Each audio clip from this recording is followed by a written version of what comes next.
Au nom du Père et du Fils et du Saint-Esprit. Amen. La grâce de notre Seigneur Jésus-Christ, l'amour de Dieu le Père et la communion de l'Esprit Saint soient toujours avec vous. Frères et sœurs, nous commémorons aujourd'hui la Sainte Seine de notre Seigneur Jésus-Christ. Et nous souhaitons la bienvenue dans notre paroisse, Notre-Dame des Apôtres, pour partager ce repas d'amour. Chers frères et sœurs, avant de donner sa vie sur la croix, Jésus va instituer 2 sacrements qu'il confie à son Église. Le sacrement de l'Eucharistie, qui prendra tout son sens que le lendemain, lorsqu'il mourra sur la croix, et le sacrement de l'ordre. Ces 2 sacrements, frères et sœurs, sont intimement liés et on ne peut comprendre l'un sans l'autre. Dans la deuxième lecture tirée de la première épître de saint Paul aux Corinthiens, l'apôtre nous relate l'institution de l'Eucharistie. La nuit où il fut livré, le Seigneur Jésus prit du pain. Puis, ayant rendu grâce, il le rompit et dit : « Ceci est mon corps qui est pour vous. Faites cela en mémoire de moi. » Après le repas, il fit de même avec la coupe en disant : « Cette coupe est la nouvelle alliance en mon sang. Chaque fois que vous en boirez, faites cela en mémoire de moi. Ainsi donc, chaque fois que vous mangez ce pain et buvez de cette coupe, vous proclamerez la mort du Seigneur jusqu'à ce qu'il vienne. » Frères et sœurs, ces paroles de l'apôtre nous plongent au cœur de la prière eucharistique que nous vivrons dans quelques minutes.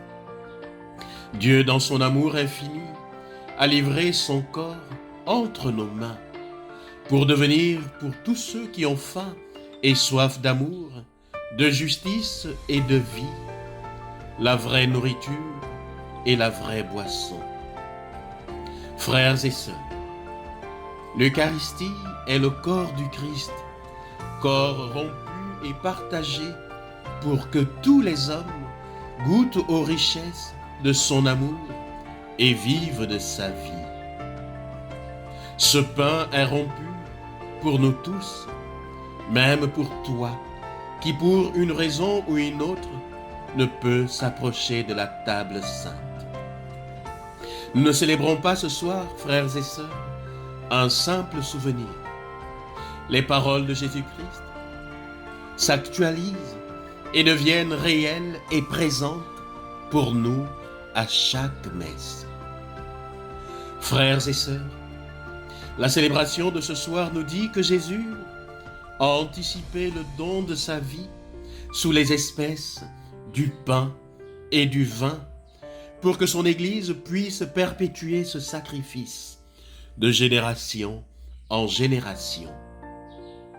Nous célébrons ce soir un mystère d'amour, un amour donné, un amour gratuit. Jésus le dit lui-même : « Ma vie, nul ne la prend, mais c'est moi qui la donne. » Frères et sœurs, ce pain rompu s'appelle aussi communion. Il nous dit qu'à chaque Eucharistie, nous sommes intimement unis à Dieu et ce nous fait vivre de sa vie.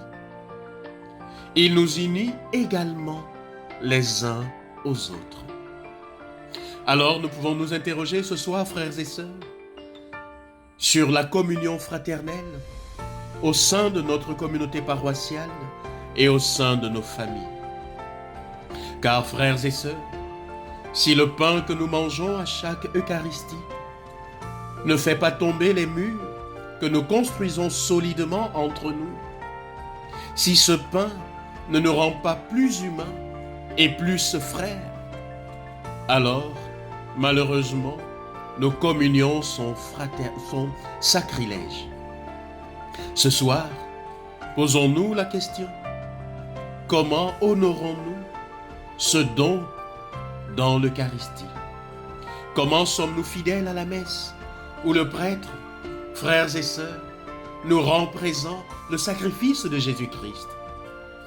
Quel est notre rapport à l'adoration du Saint-Sacrement? Frères et sœurs, Jésus a institué l'Eucharistie et il a établi des hommes pour perpétuer ce sacrifice d'amour.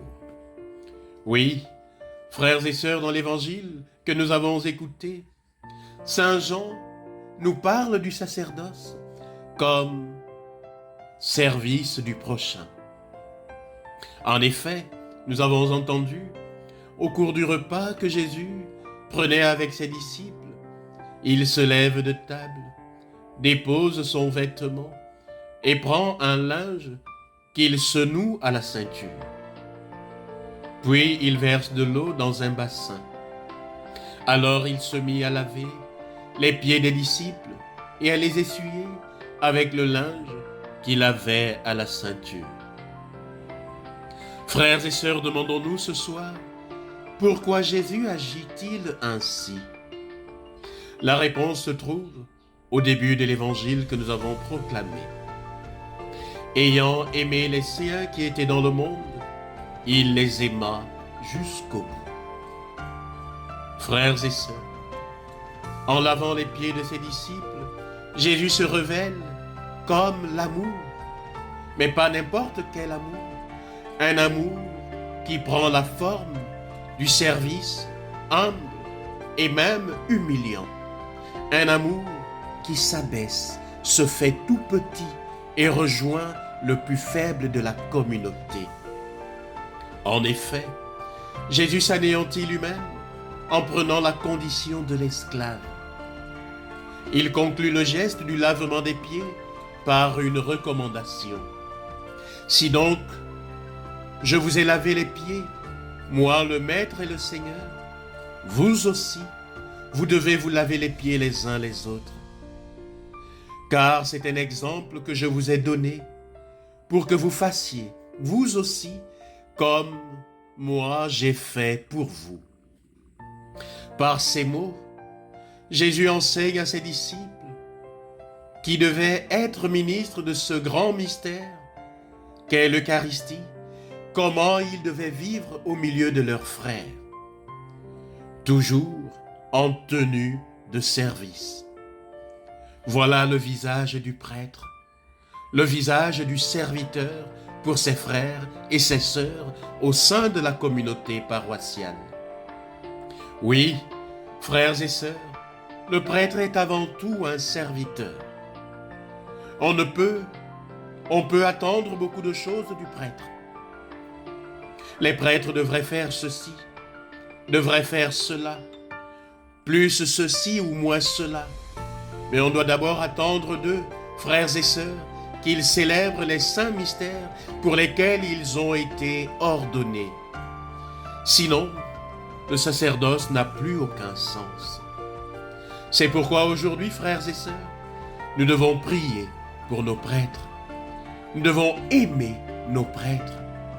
Nous devons porter aujourd'hui, dans cette célébration, tous les prêtres, surtout ceux qui souffrent dans les hôpitaux, ceux qui sont affaiblis par l'âge.